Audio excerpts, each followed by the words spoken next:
evening. I'm Nathan Lambert alongside Riley Price and Coach Matt Thacker for the Coach's Corner Football Show on 93.7 FM The Mix. And we are recording live at Pat's Chicago Dogs in Syracuse. Tonight we will discuss the Warsaw game and tonight's game at Plymouth with Coach Thacker. We will also have a discussion with players Dallas Miller and Barrett Kelly while enjoying some great food and drink from our host, Pat's Chicago Dogs. How you doing tonight, gentlemen? I'm doing fine. Doing great with this weather. Yeah, those taco fries. Those are all right. Those are delicious. I'm going to have to try them next time. I've never had them. Well, we are here to talk about some Wawasee Warrior football. Let's take it back to last Friday against Warsaw. Coming out, you said that we had, a few wrinkles up your sleeve. How did everything pregame come out? Well, not real good. They came out. We kicked off and we got a stop. And then they ran toss in the second play. One of their little wrinkles was they kind of snugged up the inside receiver. But it's nothing we haven't seen, and we didn't respond well to it. And they took it to the house in the first play of the game, and then, we get the ball back. We were able to convert 2 consecutive fourth downs. We were able to hit, we had Braden open on the backside slant, didn't complete it. That could have been a big play. That was one of those wrinkles, and it was something that we knew we could get, and we were able to get. We just didn't complete the pass. We were also able to, get the ball pitched on our triple play, and we figured with the way they were going to pinch and bring the outside linebackers, the flat would be open, and so we were able to get that a couple times, and then we had one that was called back, and it was a legit penalty, but then again we hit a smoke to Reed and was able to get a 4th and 1 and got another first down on the 4th and 1, and then. And then we get a first and 10 after we get the ball at our 3, so we're actually moving the ball a little bit. And we fumbled the next snap or the next mesh, but I'm not so sure that they weren't offside. So they got the ball pretty quick. The officials said that they timed it just right, and that looked a little quick. From to me. our advantage point, it definitely looked like he was at least on the neutral, in the neutral zone. And I'm pretty sure the ball was a snap. But I'm not making excuses. We can't turn the ball over, things like that. But we had 3, turnovers deep within our own territory, and that's kind of indicative of what was going on in the last 4 games. So if we can keep away from that, protect the ball, and get out of the first quarter. I think I like our chances because we're a pretty good football team, but we've got to get over turning the ball over and just got to get out of our own way and play our opponent instead of playing ourselves. Yeah, the first drive of the game obviously ended with a fumbled snap, which went to Warsaw, but getting it back and getting the 2 4th down conversions was huge, and it definitely brought a change in momentum in that moment. What in your coaching strategy leads you to go for it on 4th, and especially 2 in a row in such a big game? We did an analytics study about 4 years ago, and we were kind of sure with what we had done in our own, but we had actually hired a firm out of Louisville and just to essentially basically tell you to go for it on 4th. And they put it in a big spreadsheet, and so it's something a little more fancier than what we were able to do ourselves. But we were right. Year before we were like, we need to go for it on 4th and 1, or 4th and 5 more. And basically the analytics say, go for it. And that's where it comes from. It just comes from your basic understanding of football and your basic understanding of statistics or the knowledge of the game of, hey, if you get it on 4th and 1, it's a momentum thing. 2, the other team doesn't get the ball. 3, you still have the ball, and you're not on the field playing defense, so you still have the opportunity to score or move the ball down the field and take time off the clock. So there's times you go against the analytics, but usually you go with them and you come out on top.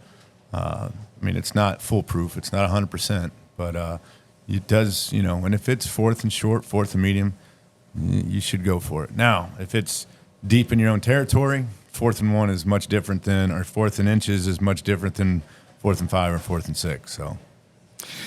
And the other thing that you talked about, a wrinkle I noticed was that you kind of came out in a spread look a couple times. Yeah, and really that was just to see what they were going to do with their outside linebackers. I mean, you play games like that. If they're going to widen their outside linebackers out, well, then we can do some things inside because there's only 5 guys in the box.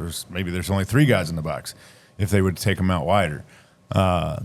So, it's just trying to figure out what they're going to do. And the other thing is you also have a younger quarterback in there, so you're trying to ease his mind a little bit and trying to get those guys out of the box a little, just trying to help him out. It's a little easier to count when there's not as many people just stacked up on top. Absolutely. So, it's more just trying to help him out and trying to understand you're going to be all right. Some of our formations are going to spread them out and do some things to help you out and understanding your numbers and all that. So, and that was the main reason why. It was just to basically try to get a look out of them that we kind of sort of got a look out of them to the wide side of the field, not so much to the short side of the field. Speaking of Caden, how do you think he did in his first varsity start? It was very reminiscent of my son. My son had to start in we played in the sectional championship game a couple years ago. My son hadn't played quarterback all year. Had to play. He was the backup all year, and then he had to play, in the sectional championship game as the starting quarterback. It's kind of reminiscent of that. He did some good things, did some things that he probably wish he could do over again. It's one of those things. It's your first game as a varsity quarterback. Only a sophomore. A good-sized kid, a great young man. The great thing is he got mentally tougher. He got physically tougher. Things that we stress on and we talk about. So, and that was huge for him. And not just for us, but huge for him going forward. We talked about last week on this talk show about you going against Coach Curtis, being a former assistant of his. How, and you said you weren't thinking about it, you weren't phased it. Now you've lived through the game, you have the hindsight. How does it make you feel now? Obviously, it didn't go as hoped it would, but were you able to have a conversation with him before or after the game? We talked a little bit, but as the game wore on, and at the end of the game, I told my wife the same thing. When you come to a new place, there's kind of a point where you finally feel at home, and I'm pretty sure that after Friday night's game, I became a Wawasee warrior, and we're going to get things done. We're in the process of making sure things are done the right way, and I think Barrett and Dallas can attest to that. It's not going to be easy. It's not going to happen overnight.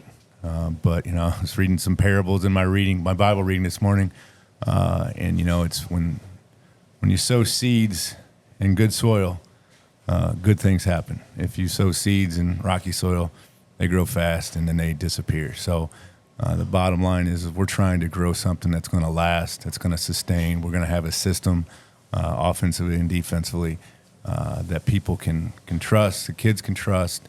And we're just going to develop that consistency at all levels, and hopefully it lasts for a long time.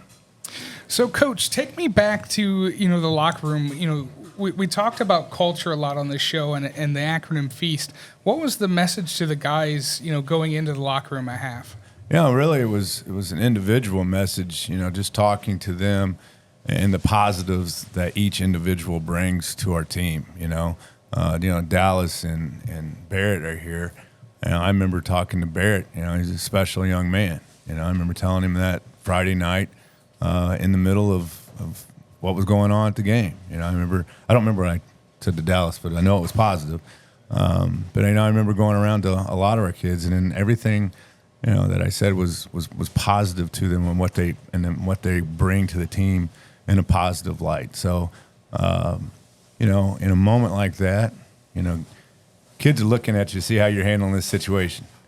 And if you go in and you lose your mind, well, it's They're probably going to follow suit. Exactly. But they're going to follow their leader, right? Absolutely. So if you go in there and you have a level head about things and try to portray what's actually going and have a positive perception of what's going on and what's happening, hopefully that sends a message that, hey, it's going to be okay. The sun's going to come up in the morning.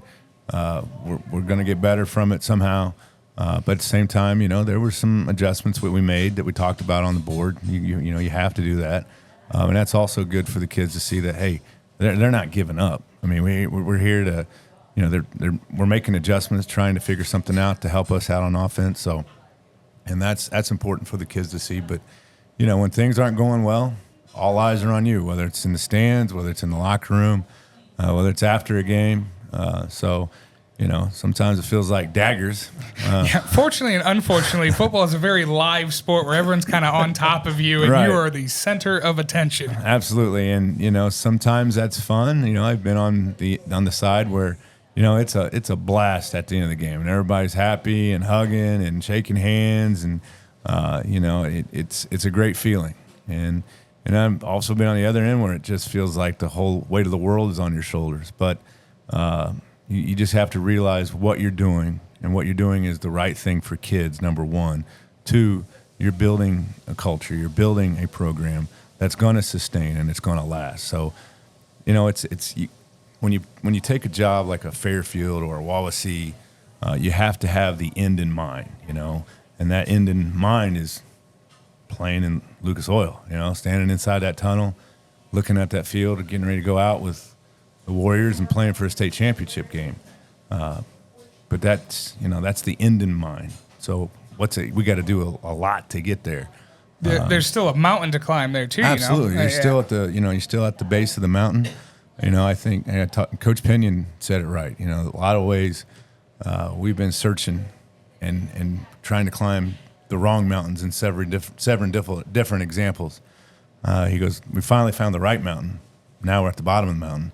Now we just got to keep going up the mountain. So, and I like that analogy. I'd agree with him. So, that's where we're at, and it's one day at a time. It's one step at a time. I mean, if you had a helicopter, it'd make it a little easier, but we don't have a helicopter.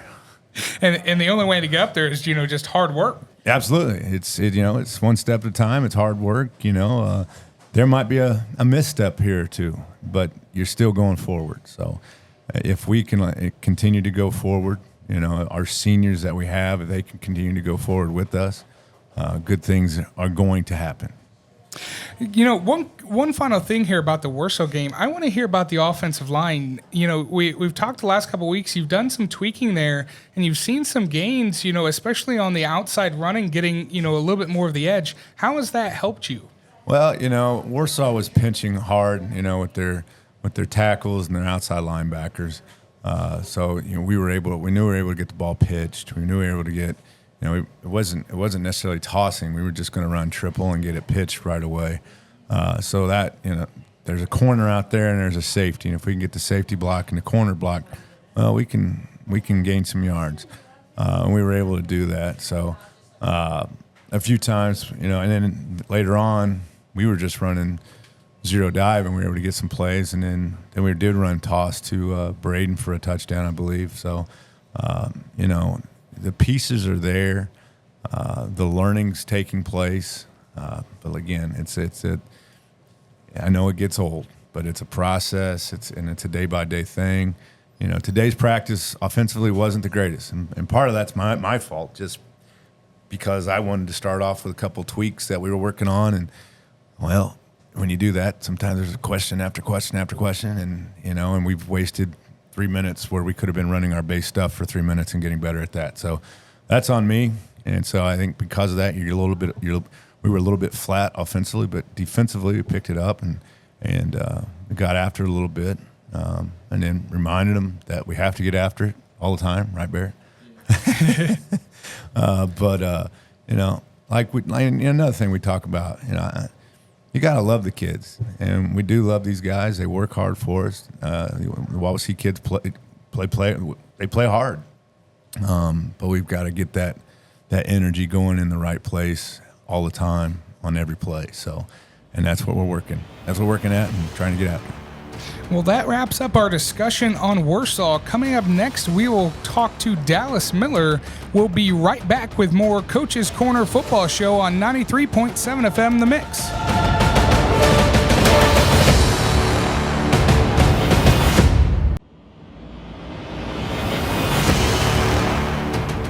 Welcome back to the Coach's Corner Football Show with Coach Matt Thacker on 93.7 FM The Mix. And we are here live at Pat Chicago Dogs in Syracuse. And we have a player from the Wawasee team, Dallas Miller. Welcome. Yeah, thanks for having me, guys. It's good to have you on. Yeah. Well, let's get right into it. Tell us a little bit about you and your family. Pretty much, I'm the oldest of 5. Got 2 younger siblings, and I got 2 other siblings currently in high school. One plays volleyball. Other one's actually in the football program. The freshman, hopefully, he'll be better than me one day. So we'll see how it goes. So we'll have some Miller family coming up through the years as well. Is that what I'm hearing? Yes. And sounds like an athletic family there too, playing volleyball. I got to say, I'm not a great volleyball player. Are you, Riley? No, football was my one and only love. So no other sports for me. What about you, Dallas? Well, I did basketball for a while, then did some baseball. Then at the end of the time, now I'm sticking with football. So I think I'm going to ride my senior year out just doing football. So what got you into football? It started out when I was probably 3-4 years old. Actually, I was watching IU football. I'm a big IU fan. Oof, Go boiler Hoosiers. up. Hey, we're 3-0 this year. We're 3-0 this year. We're starting good. And Purdue is not, let me tell you, after that butt whooping this last Saturday. Hoosier Nation's loud and proud. Yep, we play Charlotte this weekend, so stay tuned, guys. But no, I started watching IU football, and I fell in love with it. And then I thought, why not try myself? So I started out at Valley. So I went to Pee Wee and then middle school, and then I came to Wawasee, and here I am now. So talked about IU football, getting you into it. What are your plans for after high school, after your senior year? So right now I'm in the Wawasee Pathways program. So I am a mentorship at Goshen Hospital as a nurse. Oh, that's amazing. Yeah, so I do ICU nurse pretty much. I just mentorship, follow nurses around all day, and just take notes and learn as much as possible. So when I graduate, I can pursue my nursing dreams. So what got you into wanting to do nursing? It was just mainly just watching. I just want to be able to help people. I thought I used to work at Oakwood. Then I used to help people. And then it just feels good. It feels good when you get to help somebody, and I just love that feeling. So I thought working at a nursing home I did last year, it made me feel even better. So then I thought, why not do nursing? You know, my sibling Nicole is actually a nurse, and I have to say, you know, seeing what nurses go through and the help that they're able to give people, I mean, just, you know, it inspires me almost. You know, it's almost like one of those, when you look at a hospital, I feel like the nursing staff is kind of the backbone of it. Yeah, for sure. It's the one people that are always there, and you can rely on them at any point. It doesn't really matter. So it's definitely something that's amazing to get into. And actually, my family started a scholarship program to go to people just like you. So definitely get your application into the Kosciuszko Foundation, and hopefully you'll be able to get us some scholarships out there. Yeah, I encourage anybody, if you feel like helping people and want to go out and make a difference in the world, nursing is a great thing to do. Absolutely amazing. So you talked about nursing. What other interests do you have aside from nursing and football? I do like this little mini travel basketball thing. So me and my friends made a little AAU team, and we go out and compete in some tournaments. So I do that on the side. Pretty much just sports. Any championships that you had in that basketball tournament? Nah, we're not. We haven't got there yet. Hey, it's slow progress. We did well last time, but hopefully this after football season, maybe even get some wins. So is that something that you do in the off season, being able to play in this AAU tournament? Yeah, it's something I'm starting to do now, and hopefully carry on throughout life. So if you were not playing your current position in football, what position would you want to play? Running back. I would choose running back. So actually, crazy story. When I was at Val, I used to be a running back.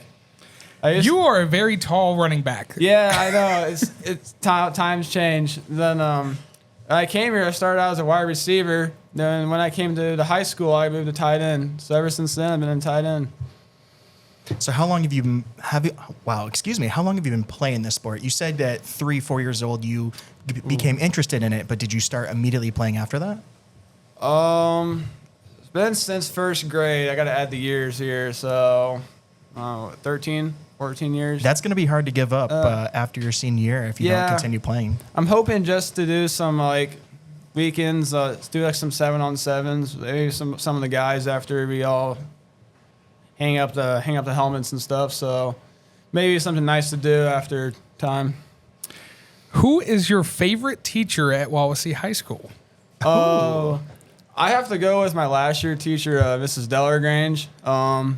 She helped me out a lot just learning about healthcare and stuff. And I never really thought like last year was my first year ever even getting like into healthcare in general, and she really helped me ease into it and build a lot of confidence. So now I can pursue getting better. What's one of your favorite moments? It doesn't have to be sport related. It totally can be. But over your 4 years in high school, what's kind of the favorite moment that you've had so far? I think the greatest moment was last year's winning the Warsaw Trophy against Goshen. It was a great moment with the guys, and just celebrating afterwards is something I'll never forever forget. Your teammate had the same answer last week. Exactly the same answer. Yeah. I mean, it is pretty awesome to be able to hold up the trophy with your buddies, with your teammates, and it's just a real bonding experience, if you will. Yeah, I feel like after all that work we put in and just finally paying off, it felt great to celebrate once. So what do you want to leave behind as your legacy as seniors for you specifically? I'm hoping we can just have a mentality of just never give up, keep fighting no matter what the score, no matter what happens, just keep fighting, because what's the worst that's going to happen, right? I mean, the only thing that can hurt you is if you don't learn from that and you don't get better, right? Yeah, just you don't want to leave regrets. Regrets is probably the biggest thing I can say. So long as keep fighting, keep working. You mentioned that you went to Valley prior to coming from Wawasee. How was that experience going back there to start this season, seeing some of the former teammates that you played with, maybe some former coaches? It felt great seeing those guys playing from when I was little and finally finishing it all out. Of course, I'm on the other side, but it felt great playing as Coach Moriarty and see what he's built as a program. He's sustained something really successful over there, which I give praises to that. But playing against my former teammates, it was nice. It was kind of weird at first, but I thought I had a great time. So something I'll never forget. I will say some of the folks up in the press box had some words to say about you, and it was unbelievably positive, and they were sad to see you go. So we'd love to have you over here at the Warrior sideline. What are some of the conversations that you have with the underclassmen? I try to teach as much as I can what I know to them so they can help improve their game. Mainly, Quinn came into our offensive line recently, and he's gotten so much better since the first time he's tried. Like he's asked a lot of questions, but he's getting better week by week, and hopefully on Friday he can even do better against Plymouth. So he's a huge part of the program, in my opinion. Speaking of Plymouth, what are some of the things that your specific position group is getting ready for that team? Create havoc. On the defensive line, we're just going to create havoc and just pretty much just shut down the run game and try to just contain everything and make them one-dimensional, right? Make them one-dimensional, yep. I will say, one of the things that I hated the most about going to Plymouth is hearing the Rockies. I was thinking about that the whole way here. I was like, oh, man, I got to listen to that all weekend. And Rocky Top and... it's the worst. It's the worst. So I'm telling you, if you can create havoc on that defensive line to stop all of that shenanigans, it's going to be amazing. I can't wait. Yeah, I'm looking forward to Friday. I'm actually really excited. So we'll see what we have. So what is to go along with some of the conversations to the underclassmen for those kids in the Pee Wee programs, the middle school programs? What would you say to them about just getting into football and what they can get out of the sport? Have fun. Everything's about brotherhood and having fun. Every time you go out, just play with a smile on your face and play loose. Not to play all. What do you want to say? I don't know what the word to say. Not all tight. Just play loose, have fun. The game's all meant to have fun. What is one thing in your football career that you can go back and say, hey, this coach helped me the most in this way? I would have to say Coach Josh Durf at Valley. He has helped me out with a lot of just loving the game and just having that helps me feel loose whenever I was around him, and it really helped me just be myself and play my game. And sounds like kind of helped you fall in love with the game even more, right? Yes. Are you in any organizations at Wawasee High School? What do you like? Like Natural Honor Society or Clubs. chess club or? This just the Pathways program, just nursing. I will say I was in chess club when I was in high school, but it was not to play chess. Chess club when I was in high school was just like the hangout spot that you can just Wow. go and play around. Hold on. There was some of us in the corner that were playing chess. Thank you very much. Well, that may be the case, but I stayed out of that corner because chess is a fun game to play, but that was not my league. But I was absolutely in chess club. It was awesome. It might sound crazy. I started trying to pick up chess last year during class, trying to learn how to play chess, but it's an interesting game. If you ever want to play, just let me know. I'll bring over my chessboard. Oh, I am terrible at playing chess. It's great, but man, I am bad. Do you have like a special chessboard that you bring over? Some crystals or some nice wooden pieces? You got to remember, Riley, I was on the chess team, so I have the full tournament board. I have the game clock. I have everything. You're official. So what is one moment from your high school career that you've gotten to spend with your family? No, like with your family. Like, is there one sporting event that your family was able to come to, or one moment that you're able to go to your sister's volleyball game or something like that? I just say any football game. Usually a lot of my family just tunes on the live and just watches there, and they all send me text messages and all love after the game. So I give a shout out to them and thank you for everything. You know, it's to go along with that. It's a weird sensation after you get done to go back and watch, some of the guys that you played with continuing to play in the field. How do you think that's going to feel next year or in the coming years when you go on to see, some of those little freshmen this year that will go on to be the big bad seniors when they're seniors? How does that make you feel? It's going to feel weird, but at the same time, I feel like it'll bring a smile on my face knowing hopefully when they're seniors, we got that program built and running, so then they can hopefully just do better than what we set. So, hoping my brother, Dirk's freshman, hoping he has a great senior year, and I'm looking forward to come back in the future and help coach this program and hopefully make a difference.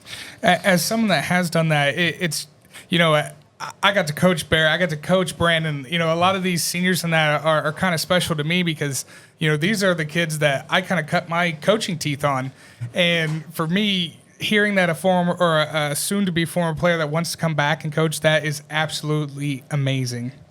Well, let's go back to football real quick. When will it hit you that it is your last year playing football? It hasn't hit yet. It probably will eventually, but right now it's all about having no regrets. So every game, every play, letting it all out, and give everything I got so I don't have any regrets when I'm done. I will say, when we were seniors, we did a thing called the Senior Last Lap, where all of the underclassmen stood around the field, and you just did one lap around the field, and you talked to every single one of them. And it was in that moment that I realized that I would never go on to play football again, and man, did it hit hard. That was such a surreal moment, being able to give some knowledge to the quote-unquote little guys, but also just to take in the last few years of my life and know that this was kind of an end of a chapter and the start of another. So it really will be this surreal moment in your life, and I hope that you have something like that to look back on when you're older. Well, thank you for joining us, Dallas. Next, we will talk to Barrett Kelly. We'll be back with more Coach's Corner Football Show on 93.7 FM, The Mix.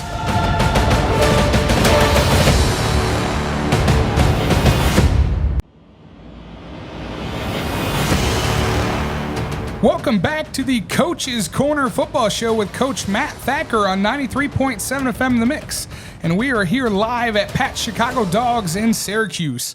And now we are talking to Barrett Kelly. Welcome, Barrett. Thanks for having me. So, Barrett, tell me a little bit about you and your family. I'm the youngest of 3 siblings. My sister was a cheerleader for Wawasee, and then my brother played football with me like all my life. So, And what are their names? Brandon Kelly and Brianna Kelly.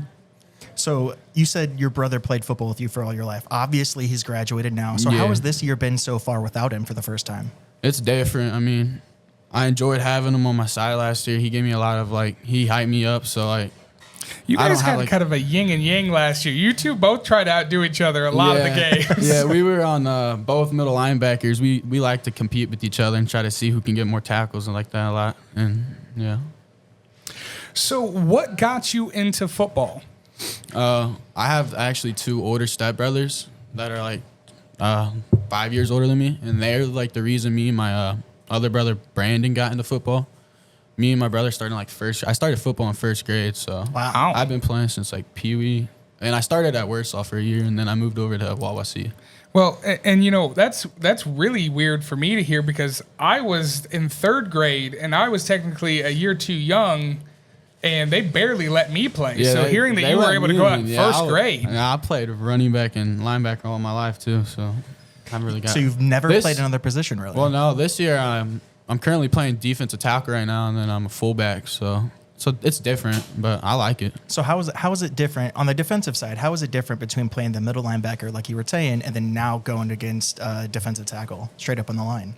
I'm just straight up just throwing, going straight at contact, just trying to bull rush. On middle linebacker, I had to sit and read really and try to I would read the ball, and it's a lot different because it's patience as a linebacker really, and then defensive tackle I'm just going. So And with that too, you go up against a little bit of a different size there. I'm 6'1", 190 pounds, and I'm versing straight big old dudes, straight 6'3", 240. But I like to bring them. I don't know. I like to play them hard, so I don't mind versing bigger dudes. I like it. It takes me back to when we were playing in Austin Vietanet, who was about 6 foot, probably 240 at that time. Very, very muscular man. Was exactly like that. He loved coming off, especially against the bigger guys, to be able to just bull rush him and potentially put him to the ground. I love bull rushing. It's one of my favorite things to do. Have you had that moment yet where you just took that guy who was 30, 40, 50 pounds heavier than you and just been able to take him to the ground? I do in practice all the time. I haven't really got a chance to do it in a real game yet, but I'm hoping to. You have plenty of games in your future to be able to do that. Plymouth, I'm going out real hard. I heard I'm going to blow them fast. I heard I have to play fast. I heard they're a little bigger, a little slower, so I'm just going to attack real hard. And that's kind of what you have to do on the defensive line. How does your athleticism at linebacker go into playing defensive tackle? My athleticism, wait, what do you mean? Your athleticism at linebacker, how does that help you at defensive tackle? I don't know. I'm just reckless, so I really just play. I just go hard. It's honestly the best mentality for a defensive player is to play exactly like that. I was going to say, this is prototypical picking the is. mind of a defensive tackle right here. Yeah, I just like to go straight after the ball. So It's just a ball-seeking mentality at all times, just to plow through anyone right in which front is a of lot you. different than playing linebacker because you can't just go there. You have to read your read keys first and stuff. So being a D lineman, you just go straight after. So having played both of them, linebacker for many more years, Yeah. which one do you like better? I like linebacker better, but Really? I like playing a linebacker. I loved it. I love playing with my brother, so it's kind of like that. But tackle, I do love tackle too. So On the offensive side of the ball, still doing kind of the running back role there. How has your role changed in that sense with this new offense? fullback this year, it's just more running straight downhill. Instead of last year, how we would have to, we'd have pulling guards say. This year, fullback, I'm just running straight downhill and trying to get a couple yards each play, 3-2, 3-2, and just driving up the field like that. So, Do you still have the same mentality playing fullback, running straight down, straight up their throat, than you do a defensive tackle, which is just, plow forward and give it all you got? oh yeah. So outside of football, is there anything else that you do at Wawasee High School? No, I only play football actually. So you've been playing for a long time. Tell us about your favorite moment of your football career. I like last year when we were able to shut down South. What team was that? South South Bend Bend Riley. Riley. We got to move on a game into the sectional. That was a good moment for me. That was a big game, too. Team, yeah. I was in That was a real good game. I was in London when I got the message from Nate here that you guys are able to get the win, and I would be calling another game the week after that. So I was beyond excited to get that text at, like, I don't know, it was 4 o'clock my time, 4 a.m. my time or something like that. Yeah. Yeah, I believe I told you to pack your bags and make sure you're here the next Friday. Hey, I was there. I was. Where'd we go? Northridge next after Yeah, that? it was Northridge. versus Northridge. That was a hard game too, but they came out ready. So So, what do you want to do after high school? I just really want to go into work and then real estate. Me and my brother want to both do real estate, so I'm just hoping to go into like trailer factories and just get a lot of money, and then me and him want to buy a property and do real estate. We're learning about it right now and stuff. To do real estate, so you want to be a realtor selling Yeah. any particular properties? Like my aunt's a realtor and she specializes in lake properties, as an example. Just buying like cheaper properties and fixing them up, and Okay. we would want to sell them like that, and just fixing up like crappier houses. Do you do anything with construction on the side to get ready for that? Yeah, last year I was in building trades, so I Great know- program, Yeah, great it's a program. great program. I learned a lot of stuff doing it. I don't do it this year just because I'm in PCI and I just work right now. I just work fast food because I'm 17. What but, I was gonna say, what is PCI? it like allows you to like work. So I show up to school at like 11. So Okay, it so you allows work to for half the day Yeah. and then go to the school for the other Yeah. half. Okay.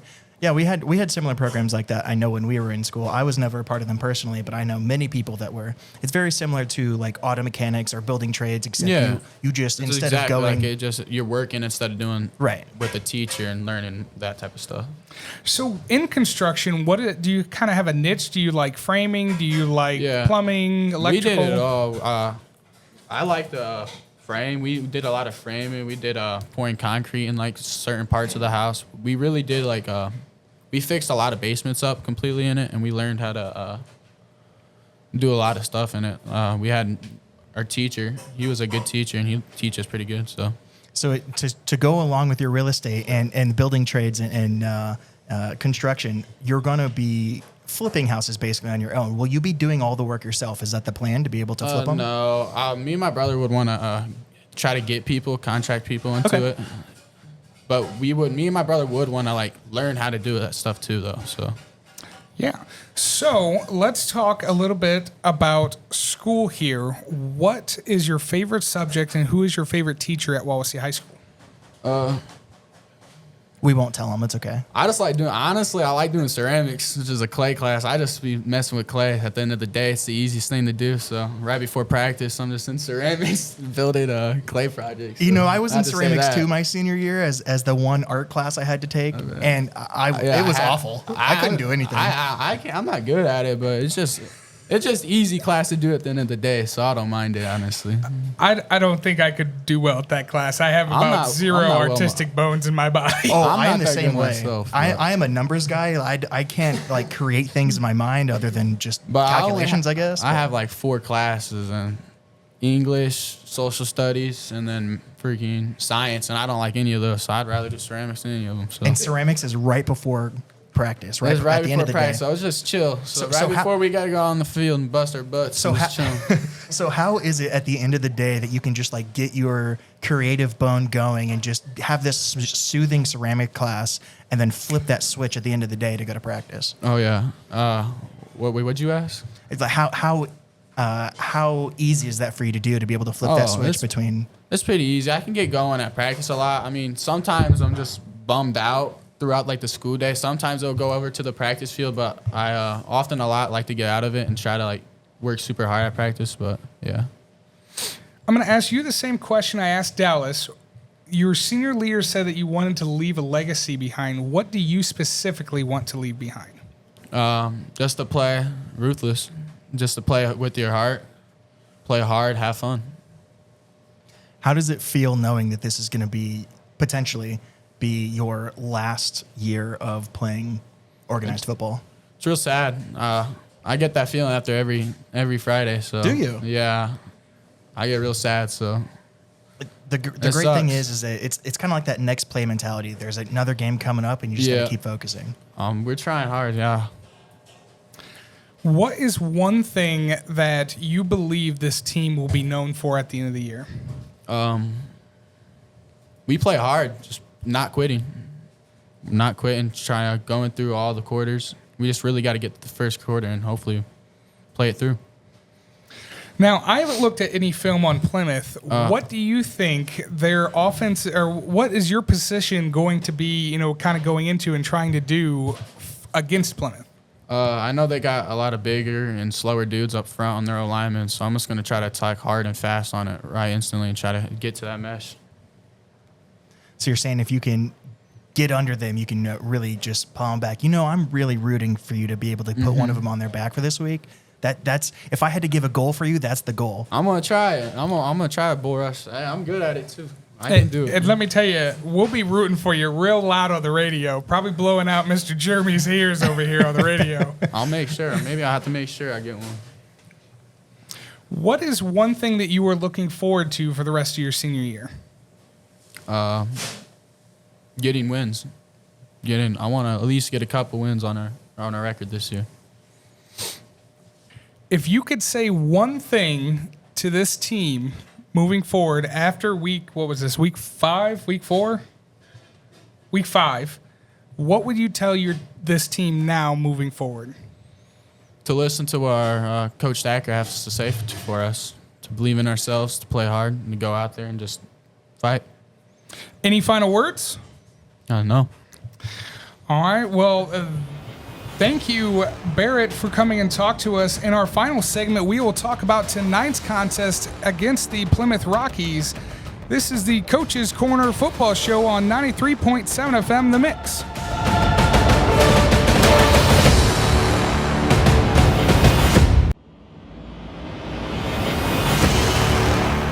Welcome back to the Coach's Corner Football Show with Coach Matt Thacker on 93.7 FM The Mix.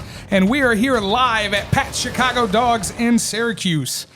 Well, Coach, we've talked about last week. We've talked to Barrett and Dallas. Now let's get into tonight's contest against Plymouth. I have yet, we're recording this on Wednesday. I have yet to really dive into the film on Plymouth. What do they like to do on the offensive side of the ball? They like to run some inside zone, outside zone. They like to also run some RPOs. They're going to run some bubble screens as well, some tunnel screens. So they'll try to get the ball underneath. Just eventually, honestly, it's just a part, of the running game.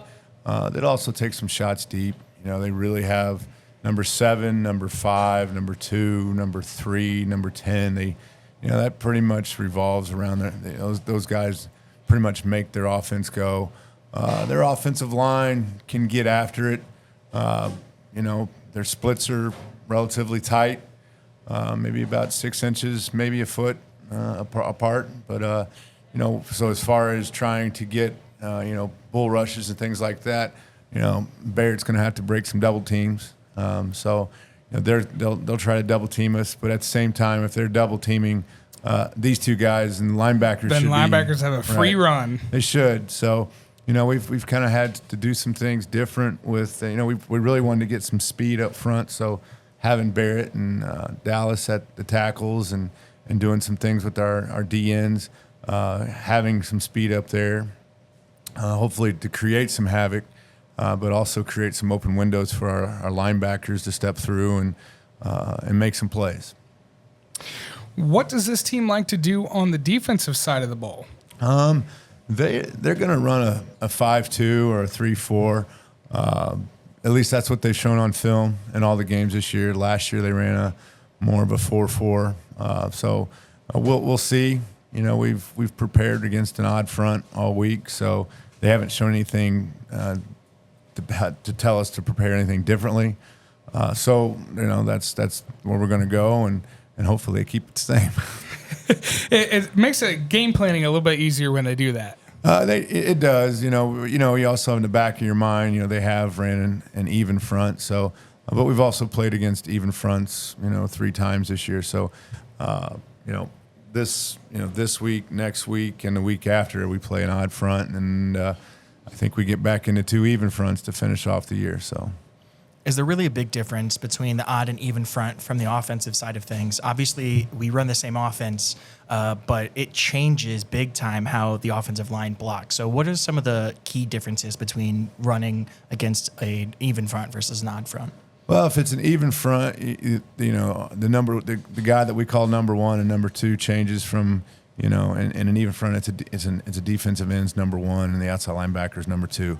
And those are the guys we're reading. Those are two guys we're not blocking. So in an odd front, number one might be the 5 technique who's head up on the tackle, and number two might be the outside linebacker. Now that outside linebacker might be on the line or off the line, whereas on an even front, the number two is going to be off the line. So, and when I talk different techniques, that's just where the defensive player is lined up on the tackle.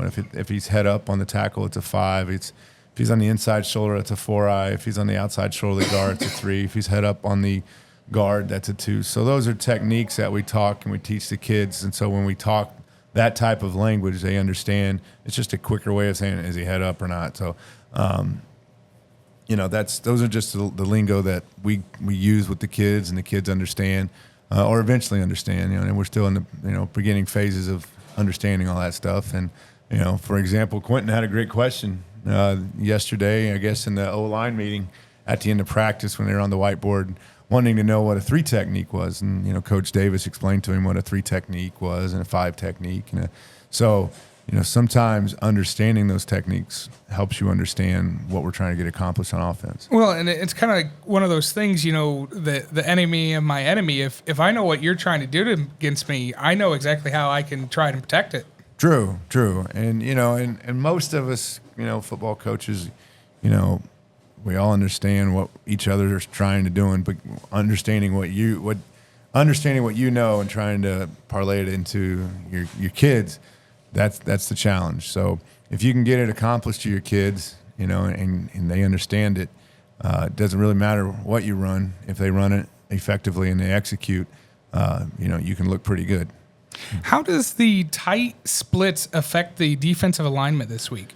Okay, so tight splits makes it more difficult it gives the defensive lineman less room to work. So Barrett talks about bull rushing. Well, it's more difficult to bull rush when the offensive guys are 6 inches apart and they're supposed to double team you. If they're 3 feet apart, like some offensive lines are, it's much more easier for him to bull rush and get off to a side, whether it's left or right, and make a play in the backfield. Well, Plymouth is going to look to double team, which is fine, but when you double team, if you don't get off on a linebacker, it's kind of a moot point because you're leaving an unblocked defender. And that unblocked defender should be filling an open window. At least that's a terminology that we use.